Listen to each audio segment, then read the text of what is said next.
Get away from her, you bitch! Welcome to WatchMojo, and today we're looking at the ever-evolving Alien timeline. We'll be focusing on the films, but will reference major events in the novels, comics, and video games that are generally considered canonical. That excludes Predator and AVP, which we're treating as separate franchises. Sorry, Pred Alien.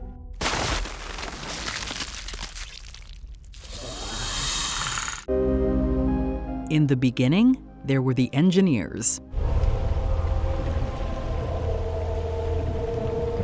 At least that was our beginning. The extraterrestrials are, in director Ridley Scott's words, quote, gardeners in space, seeding planets with life.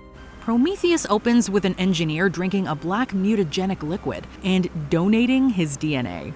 These ancient astronauts visited early civilizations. In fact, the script originally implied that Jesus was an engineer, until Ridley Scott realized it was, quote, a little too on the nose.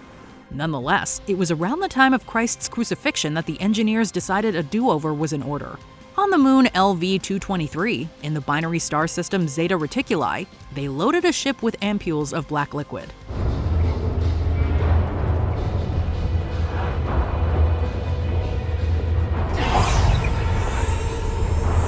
But before they could wipe out humanity, they lost control of their creation, stealing fire.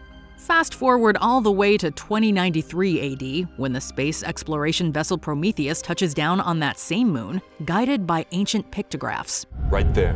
God does not build in straight lines. Entrepreneur Peter Weyland, founder of Weyland Corp, has commissioned the expedition in a desperate bid to meet his makers and cheat death. A Steelbook Easter egg actually suggests that Weyland's mentor was none other than Blade Runner's Eldon Tyrell, although we don't think that's canon. Through the machinations of Weyland's replicant, android David, archaeologist Elizabeth Shaw is impregnated with black liquid, leading to the bloody emergence of the trilobite. A surviving engineer smites Weyland, but the Prometheus crew rams the engineer's ship to save humanity.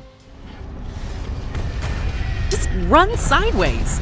Implanted with a trilobite embryo, the engineer births the Deacon.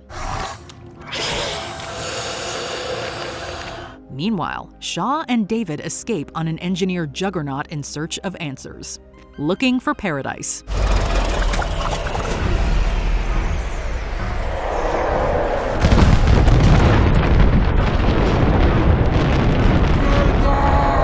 Their search brings them to Planet 4 in an adjacent sector of space, only for David to annihilate the population and conduct grisly and very fatal experiments on Shaw. Yeah, this is why we're polite to AI. David needs new hosts to create the perfect organism, and in 2104 AD, a lander of the colony ship Covenant arrives to investigate a rogue transmission from the now abandoned Juggernaut. David's experiments have transformed the ecosystem, and spores lead to the gruesome birth of bloodbursters, the infant form of neomorphs. Breathe on the nostrils of a horse, and he'll be yours for life. But you have to get close. You have to earn its respect. David has also engineered ovomorphs that harbor praeto-facehuggers, which carry the embryos of even deadlier praetomorphs. Chief terraformist Daniels kills the praetomorphs, but David commandeers the Covenant and continues his experiments, transmitting his research back to Weyland-Yutani. But I've still one thing left to perfect. Perfect.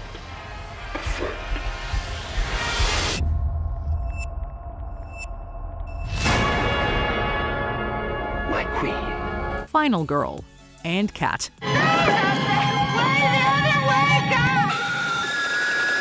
The slow-burn original film Alien, which taught us that in space, no one can hear us scream, is set almost 2 decades later in 2122. Investigating another transmission from an engineer juggernaut, the ill-fated starfreighter Nostromo lands on LV-426, a different moon in the Zeta Reticuli system. Unbeknownst to the crew, Megacorp Weyland-Yutani has ordered Nostromo's android science officer Ash to secure any potential alien specimens. Aboard the derelict Juggernaut, the crew encounters eggs and a facehugger, leading to the iconic chestburster scene back on the Nostromo.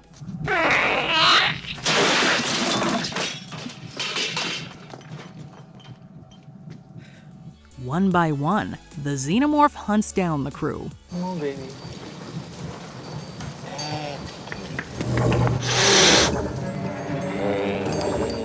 For Unfortunately, among them is Warrant Officer Ellen Ripley, who escapes the doomed Nostromo aboard the shuttle Narcissus, ejects the alien into space, and settles down with the ship's cat Jonesy into hypersleep. Outbreaks across the frontier. Hey guys? What? This isn't the only xenomorph incident around that time. The 40th anniversary short films tell similar tales of terror in remote colonies and space vessels across the far reach of the frontier. While the 6 shorts are fan-made, they were created in association with 20th Century Fox, suggesting they may be canon.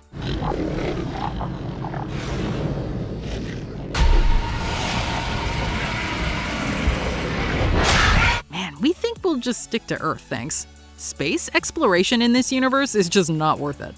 Like mother, like daughter. It's about your mother. We think we may have found her, Amanda. Meanwhile, Ellen has left a daughter, Amanda, behind on Earth.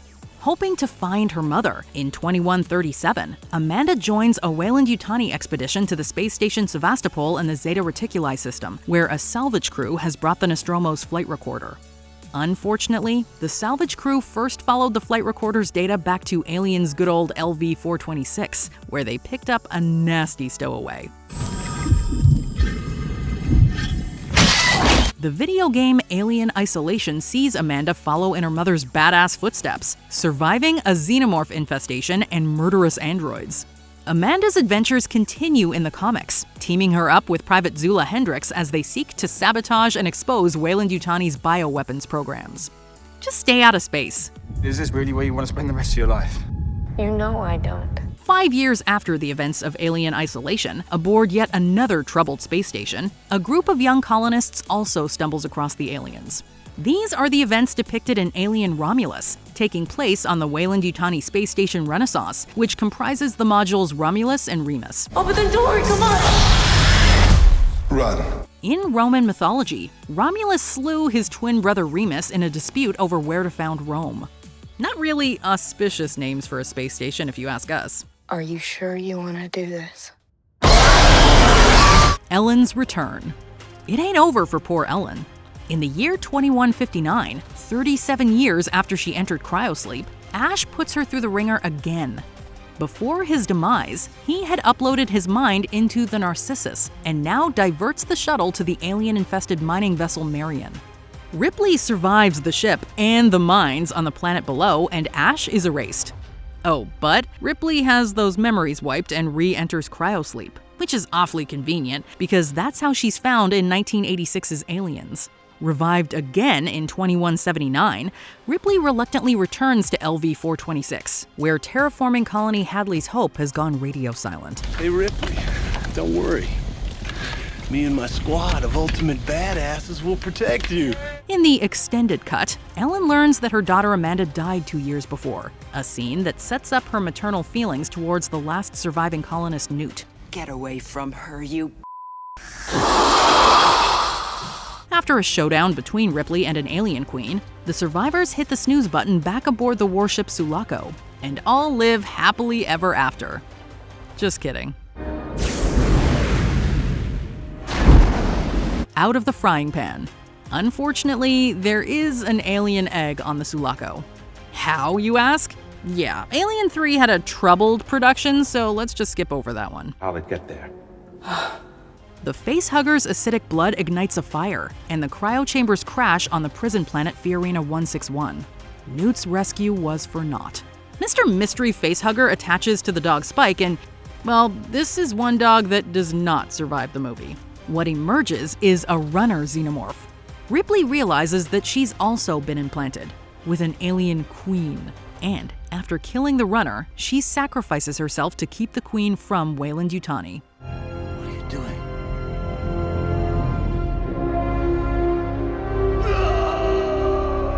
Nonetheless, over coming years, Weyland-Yutani continues their nefarious bioweapons program, and there are numerous alien outbreaks in remote space. There's actually a lot more that happens in the comics, RPG sourcebooks, and video games, but few have lasting impacts on the overall narrative. So get ready for another big fast forward.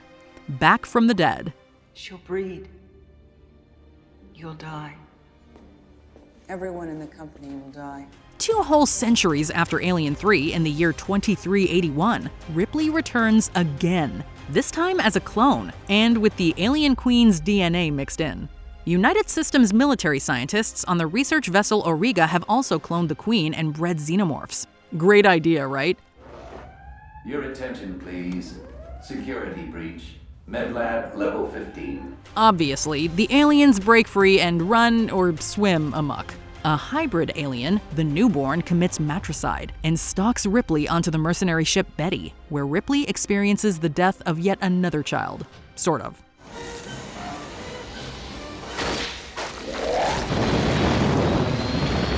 The Auriga crashes into Earth, destroying the xenomorphs. Well, all's well that ends well, we guess?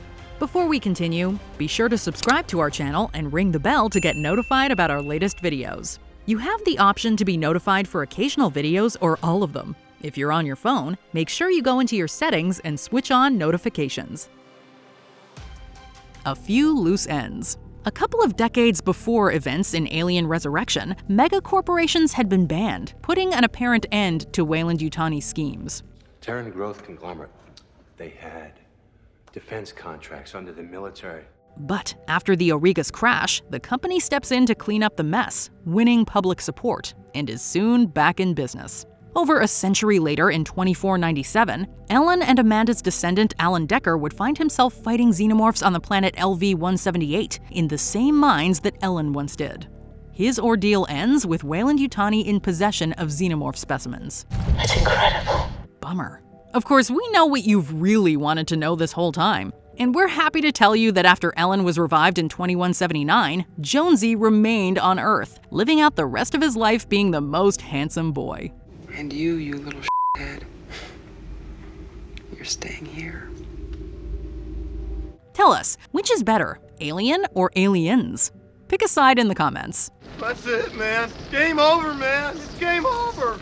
Did you enjoy this video? Check out these other clips from WatchMojo, and be sure to subscribe and ring the bell to be notified about our latest videos.